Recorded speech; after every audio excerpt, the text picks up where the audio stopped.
6:44 de la mañana, seguimos con más de Primera Página para darle la bienvenida de inmediato al abogado constitucionalista José Vicente Haro. Bienvenido a Primera Página, gracias por estar con nosotros, sobre todo en un día donde hay muchos temas que analizar. Sí, muchas gracias a ustedes por la invitación y bueno, como siempre a la disposición para atender estos temas tan importantes que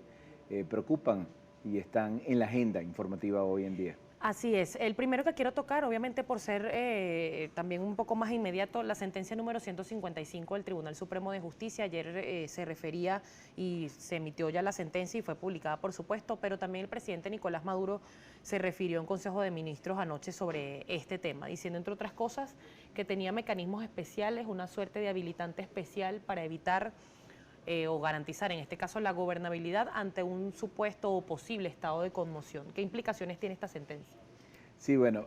hay varios temas que se tocan en la sentencia, ¿no? En primer lugar, vamos a comenzar por este, que me has puesto sobre la mesa, el tema de las facultades extraordinarias, exorbitantes, ilimitadas que se le dan a Nicolás Maduro en este fallo. Se dice expresamente que con base en el decreto de estado de excepción y emergencia económica, que recordemos fue prorrogado nuevamente el 13 de marzo, que con base en ese decreto, Nicolás Maduro podría adoptar cualquier tipo de medida de índole civil, penal, militar, administrativa,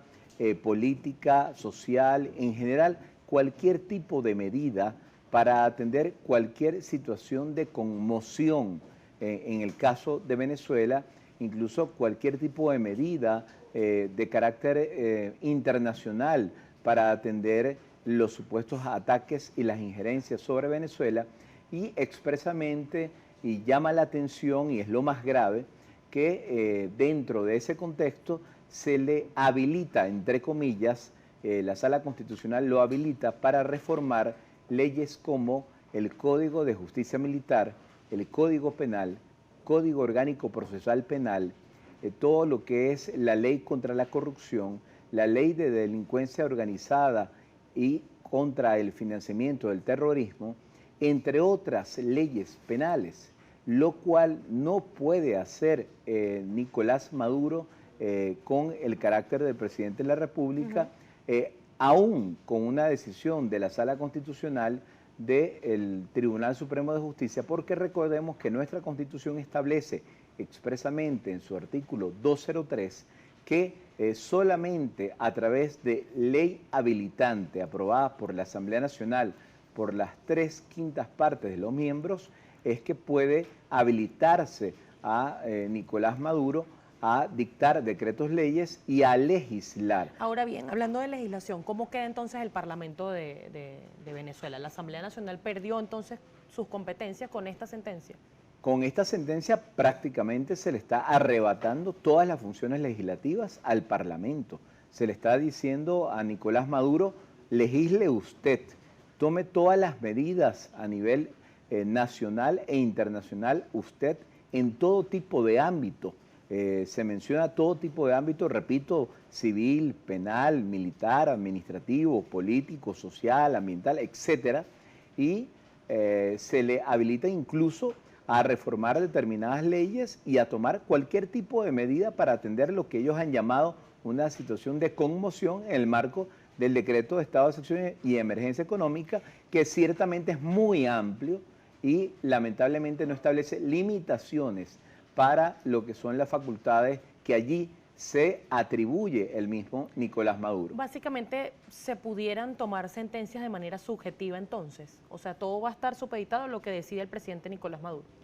Básicamente, él ahorita tiene potestades ilimitadas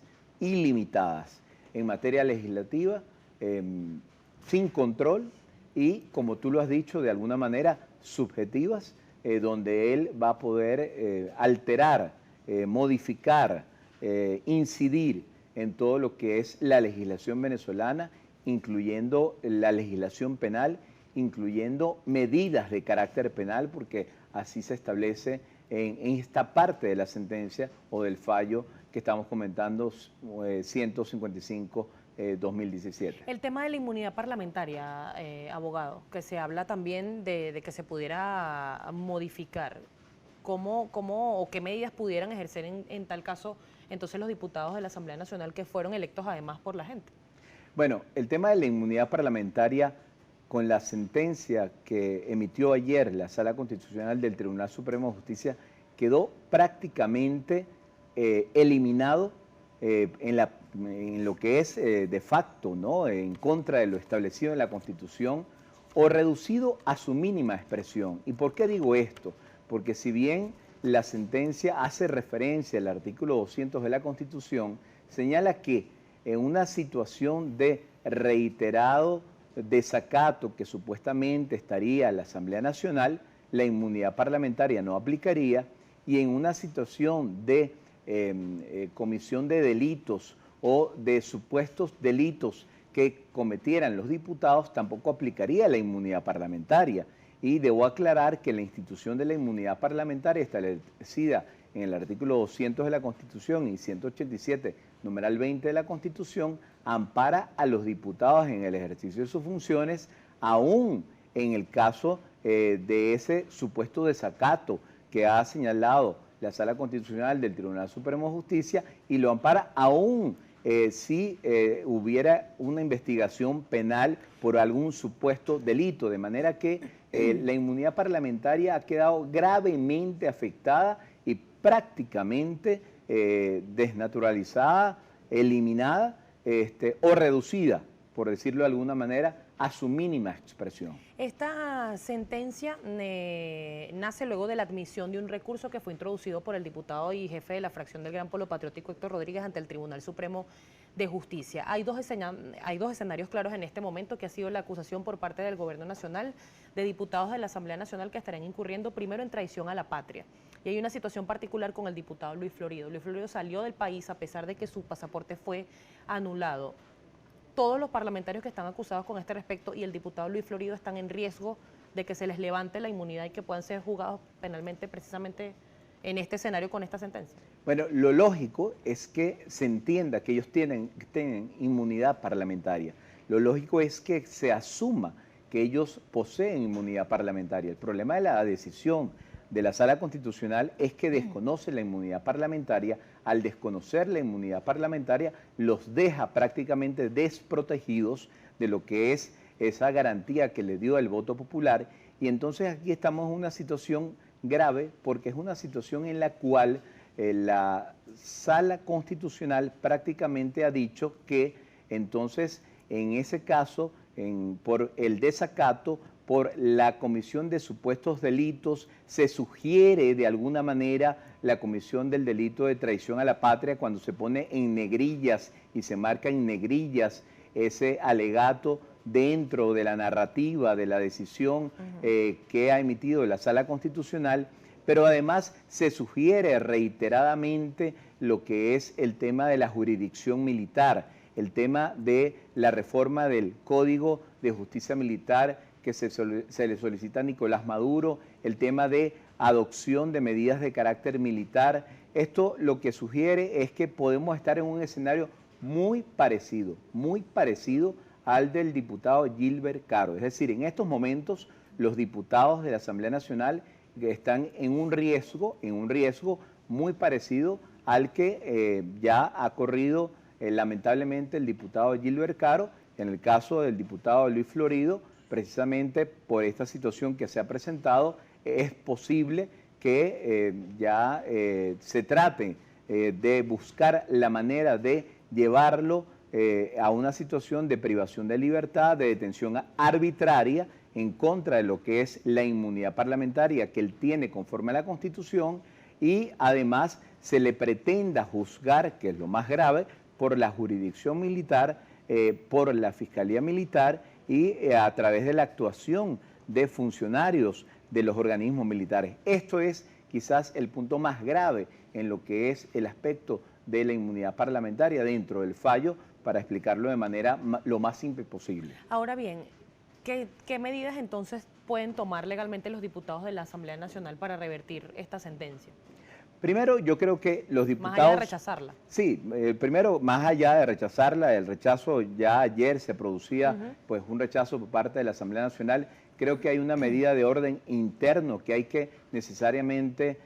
aquí presentar ante la Fiscalía General de la República, ante el Ministerio Público. Hay que presentar una denuncia sobre esta situación porque la única institución y la única alta funcionaria que está en la potestad de abrir una investigación y determinar si un hecho es o no delito, si un diputado está o no incurso en un supuesto de delito y en su caso solicitar un antejuicio de mérito ante la sala plena del Tribunal Supremo de Justicia, es la Fiscal General de la República. Entonces, creo que debe haber una denuncia ante el Ministerio Público, por una parte, y por otra parte, creo que debe haber solicitudes urgentes de medidas cautelares de protección ante la Comisión Interamericana de Derechos Humanos. Dentro de la Comisión Interamericana de Derechos Humanos, precisamente cuando está en peligro la vida, la libertad, la integridad física y en general los derechos humanos de una persona que están establecidos en la Convención Americana de Derechos Humanos,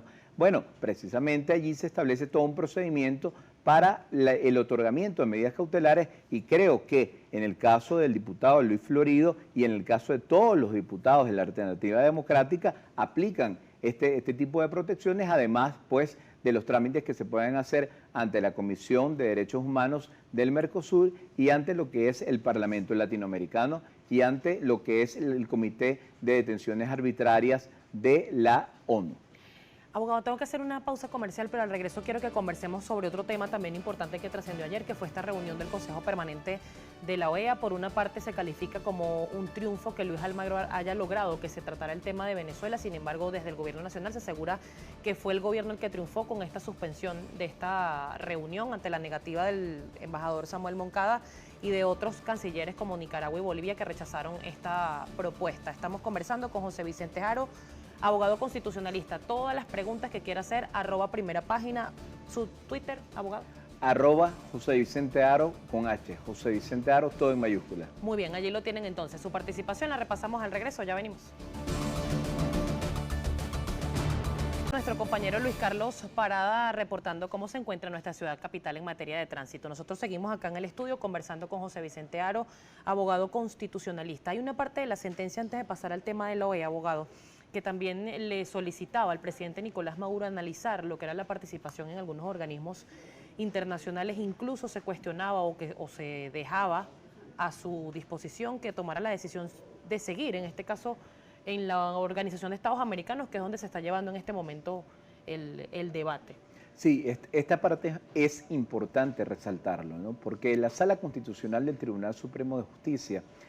hace dos cosas en esta área. Primero, abre un procedimiento adicional que llaman procedimiento innominado de constitucionalidad, donde de alguna manera la Sala Constitucional del Tribunal Supremo de Justicia se está atribuyendo una potestad que no tiene, que es la de evaluar si la Carta de la OEA o cualquier normativa de la OEA es constitucional o no, se corresponde con el ordenamiento jurídico o no, atenta con la soberanía venezolana o no, o es de alguna manera injerencista, ¿no? Y también se sugiere allí la posibilidad de que la Sala Constitucional del Tribunal Supremo de Justicia interprete la normativa de la OEA para determinar si efectivamente promueve la injerencia, la intervención, como ha señalado de alguna manera la Sala Constitucional en su fallo. Eso por una parte. Por otra parte, y en este contexto, se señala y se le exhorta, se le ordena prácticamente al Ejecutivo Nacional evaluar la permanencia en la OEA, el desempeño de las organizaciones internacionales, no solamente de la OEA, sino de las otras organizaciones internacionales a las que pertenezca Venezuela y que hayan tomado o estén tomando decisiones o posiciones similares a las actitudes, señala la Sala Constitucional, supuestamente injerencistas, supuestamente intervencionistas, que ha asumido, por ejemplo, según la Sala Constitucional, el secretario general de la OEA, Almagro. Entonces allí hay una especie de incidencia de la Sala Constitucional que no le correspondía hacer en materia de relaciones internacionales, porque el tema de las relaciones internacionales es un tema que corresponde exclusivamente al Poder Ejecutivo Nacional, que lo debe ejercer con autonomía y sobre el cual tiene una contraloría política por parte de la Asamblea Nacional. Ahora bien, abogado, lo que pasó ayer en el Consejo Permanente de la OEA, ciertamente 20 países votaron a favor de discutir la crisis en nuestro país, la situación que se estaba viviendo, incluso algunos países como Canadá, que habían permanecido muy ecuánimes en cuanto a este tema, ayer asumieron que ciertamente conocen la crisis de nuestro país. Sin embargo, esta sesión se suspendió. ¿Quién triunfó ayer? ¿Quién ganó en esta, que ahora pareciera ser una batalla entre el gobierno y Luis Almagro? Sí, bueno, definitivamente el tema de la Carta Democrática Interamericana ha sido toda una, vamos a decir, una novela desde el punto de vista político, si lo queremos decir desde el punto de vista internacional. ¿Y por qué lo ilustro de esta manera? Porque la primera vez que se solicitó la activación de la Carta Democrática Interamericana o que la Asamblea Nacional anunció esto fue el 3 de marzo del año 2016 y estamos en el mes de marzo, en 29 de marzo del año 2017. Es decir, hemos durado un año en este tema. El año pasado se logró un avance al llevar a la OEA un importante informe que luego recogió el señor Almagro para hacer un informe inicial que dio lugar a la primera reunión del Consejo Permanente de la OEA y que dio inicio a la discusión y al debate sobre la aplicación o no de la Carta Democrática Interamericana en el caso venezolano. Ahora se logró, gracias también a un informe del señor Almagro, convocar de nuevo al Consejo Permanente para que el Consejo Permanente hiciera un debate con mayores elementos sobre la situación de Venezuela. Se esperaba y se tenía la expectativa de que surgiera una declaración formal, se emitiera una declaración formal, se hiciera una votación de una declaración formal. De hecho, Canadá llevó un borrador de declaración formal que de alguna manera buscaba aplicar la Carta Democrática Interamericana, pero aplicarla con fórmulas diplomáticas, con fórmulas de, vamos a decir, negociación entre lo que son los Estados miembros de la OEA y Venezuela, y también promoviendo el diálogo entre la oposición y el gobierno. Sin embargo, ni siquiera eso pudo votarse. Es verdad que hubo un avance en lo que es la discusión, la instalación del Consejo Permanente a pesar de la oposición de Venezuela, de Nicaragua, de Bolivia. Se logró realizar el Consejo Permanente, se logró debatir, se expusieron todos los problemas que se está viviendo en Venezuela en cuanto a la ruptura del orden constitucional, al tema de la ruptura del orden democrático, pero no se llegó a una conclusión y esto se ha dilatado y va a seguir en otro Consejo Permanente que no sabemos cuándo se va a realizar, porque ya dentro de lo que es el Consejo Permanente de la OEA, recordemos que ahora hay un cambio de presidencia. Belice tiene la presidencia hasta el día viernes y el día sábado comienza la presidencia de Bolivia por 3 meses. Entonces, es decir, que Bolivia pudiera, y tomando en cuenta el antecedente entonces de ayer, que se opuso rotundamente a que se hiciera esta discusión, pudiera alargar entonces este proceso. Si bien dentro del Consejo Permanente mandan los estados, ya Bolivia como presidente temporal del Consejo Permanente pudiera ejecutar alguna maniobra para no discutir o no convocar ese Consejo Permanente en los siguientes 3 meses. Luego de pasados esos 3 meses viene la presidencia de Brasil, que iniciaría en julio. Pero lo cierto es que, bueno, habrá que esperar un nuevo Consejo Permanente para que podamos tener una conclusión sobre el tema de si definitivamente se va a aplicar el artículo 20 o el artículo 21 de la Carta Democrática Interamericana en el caso de Venezuela, o no se va a aplicar ninguno de esos artículos. Ahora bien, ¿qué lectura se le da a que la discusión la inició en este Consejo Permanente el discurso de la canciller Delcy Rodríguez, y ayer esta exposición o esta defensa por parte de Venezuela la ejecutó fue el embajador Samuel Moncada? Bueno, sin duda Delcy Rodríguez el día lunes llevó una derrota porque desde el punto de vista internacional, ella hizo todos los esfuerzos, incluso con el apoyo de un acuerdo que no tiene carácter jurídico, ni vinculante, ni efecto de decisión judicial del Tribunal Supremo de Justicia, donde se llegó hasta solicitar la destitución del señor Almagro como secretario general de la OEA. Con todos esos elementos, Delcy Rodríguez trató de evitar que se realizara el Consejo Permanente. Al no poder hacerlo, llevó una derrota. Luego venía ya, era inminente la realización del Consejo Permanente, estaba convocado, estaba ya el orden del día, estaba el informe distribuido del señor Almagro para todos los países y se ve que el gobierno venezolano buscó un diplomático de mayor trayectoria dentro de lo que cabe, pues, la representación diplomática de Venezuela, y el señor Moncada es una persona que lleva ya más de una década de embajador en un importante país de Europa y tal vez eso fue tomado en cuenta a los efectos de buscar darle mayor contenido o mayor fuerza a los argumentos de Venezuela dentro de lo que es el Consejo Permanente, ¿no? Yo creo que se buscaba la experiencia y enriquecer los argumentos que Venezuela estaba sosteniendo frente a los fuertes y válidos argumentos que estaban contenidos en el informe del señor Almagro y que expusieron los diferentes países, los 20 países que ayer denunciaron la situación que se está viviendo en Venezuela en materia democrática, en materia constitucional. Abogado, nueva pausa acá en Primera Página. Al regreso sí vamos a presentar para usted los comentarios a través de nuestra cuenta en Twitter, @Primera Página. Hay muchísimos de muchos temas además que se los va a repasar mi compañera Stephanie de Sousa, quien ya está lista seleccionando cada uno de sus comentarios. Ya venimos.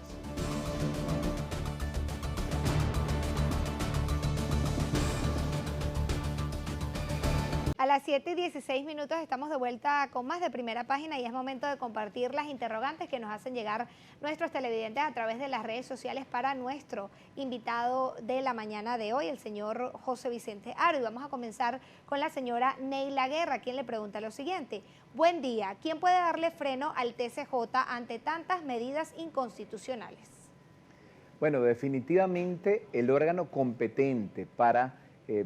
sustituir los magistrados del Tribunal Supremo de Justicia es la Asamblea Nacional. La Asamblea Nacional ha debido hacer esto a inicios del año 2016. Yo creo que la Asamblea Nacional no tomó las medidas correctivas a tiempo, tardó demasiado y fue a mediados del año 2016 donde se aprobó un informe en plenaria que luego fue dejado sin efecto por la Sala Constitucional del Tribunal Supremo de Justicia y prácticamente ya en estos momentos los magistrados de la Sala Constitucional del Tribunal Supremo de Justicia están allí pues prácticamente a sus anchas dictando este tipo de decisiones y va a ser muy difícil para la Asamblea Nacional ahora poder removerlos porque además requiere, conforme a la Constitución, el voto favorable o la opinión favorable de lo que es el Consejo Moral Republicano. El señor Roberto Vargas también le pregunta, señor abogado, ¿con ese nuevo mandato del TCJ están en peligro las elecciones? La sentencia de la Sala Constitucional del Tribunal Supremo de Justicia es tan grave en cuanto al tema de las medidas que Nicolás Maduro puede tomar en el marco del decreto de estado de excepción y emergencia económica. En todo orden se indica incluso el aspecto político, el aspecto penal, el aspecto civil, administrativo, todos los órdenes que pudiera incluso llegar a pensar Nicolás Maduro que tiene la potestad como para poder reformar no solamente las leyes penales que allí se indican y que hemos comentado, sino leyes que regulan procesos electorales o quizás dilatar, suspender o correr los tiempos correspondientes a elecciones. Son poderes ilimitados que afectan gravemente la garantía de elecciones periódicas en Venezuela. También seguimos repasando la participación porque el señor que se identifica como Junior El Sonerito le pregunta, abogado, por favor explique qué tan cerca estamos de una dictadura en Venezuela o cuál es la diferencia. Bueno, definitivamente yo siempre marco una diferencia entre lo que fue el gobierno del entonces presidente Hugo Chávez. En esa etapa se hablaba mucho del autoritarismo, ¿no? Del autoritarismo, y en el marco de la ciencia política, autoritarismo siempre se habla cuando se ejerce el poder de manera autoritaria y abusando del mismo, incluso incurriendo en violaciones de la Constitución, pero sin llegar a un punto en el cual se concentran todos los poderes y se violan los derechos humanos, se desconoce la Constitución, se desconoce el Parlamento, se desconoce todos los parámetros o principios básicos del Estado democrático. En estos momentos yo creo que hemos pasado de ese Estado autoritario o gobierno autoritario de Hugo Chávez a ya un gobierno que debe calificarse como una dictadura, que sería el gobierno de Nicolás Maduro, porque no se respeta la Constitución, se gobierna no con base en la Constitución, sino con base en el Estado, en los decretos de estado de excepción, en el plan de la patria, en sentencias ilegítimas, inconstitucionales de la Sala Constitucional. No se respeta el principio de división de poderes, se violan los derechos humanos, no se respeta el derecho al voto, no se hacen elecciones periódicas, no se respeta el Parlamento, y en general estamos en un contexto en el cual prácticamente no se cumplen los parámetros básicos y fundamentales de lo que son los principios democráticos, lo que nos lleva a la conclusión de que definitivamente debemos calificar ya esta etapa como una etapa de dictadura, lamentablemente. Señor Aro, le solicitamos respuestas, por favor, más precisas para darle mayor cabida a las preguntas de nuestros televidentes. El señor J.R. Martínez le pregunta, ¿cuáles son las acciones que tipifican la traición a la patria? Ya que este es el delito que alude el fallo del TCJ. Sí, cuando hay una acción que atenta contra la nación, contra la integridad territorial, contra lo que es la frontera venezolana, la integridad del territorio, bueno, podría hablarse de traición a la patria. Cuando estamos hablando de un intento de golpe de Estado, cuando estamos hablando de un intento de intervención militar. En este caso, eso es lo que se ha sugerido en la decisión de la Sala Constitucional del Tribunal Supremo de Justicia, pero en modo alguno la Carta Democrática Interamericana prevé esto. La Carta Democrática Interamericana, en sus artículos 20, lo que prevé son fórmulas diplomáticas para tratar de, conjuntamente con el consentimiento del Estado venezolano, buscar una solución a la crisis venezolana desde el punto de vista democrático, desde el punto de vista político, desde el punto de vista social. Y por otra parte, en el artículo 21 lo que prevé ya como medida extrema la suspensión de Venezuela de la OEA, que no implica en modo alguno ningún tipo de intervención militar, de manera que aquí yo no veo delito alguno de traición a la patria. A las 7:21 de la mañana le leemos una última interrogante que nos hacen llegar a través de @primerapágina. El señor Ramón Ramos, el líder, le dice, ¿puede un país estar sometido por un gobierno a una profunda crisis humanitaria y ningún país puede intervenir para ayudar? Bueno, precisamente sobre esto se ha pronunciado también la Sala Constitucional y lamentablemente también la Sala Político-Administrativa, y han negado reiteradamente la posibilidad de ayuda humanitaria en Venezuela cuando la Asamblea Nacional así lo solicitó. En este sentido, cabe destacar que Nicolás Maduro anunció en estos días la posibilidad de que la ONU hiciera donativos de medicamentos a Venezuela. Bueno, ojalá eso se cumpla, pero sin duda es necesario que todos los poderes públicos, Poder Ejecutivo, Asamblea Nacional, Parlamento, más allá de sus diferencias políticas, Tribunal Supremo de Justicia, Consejo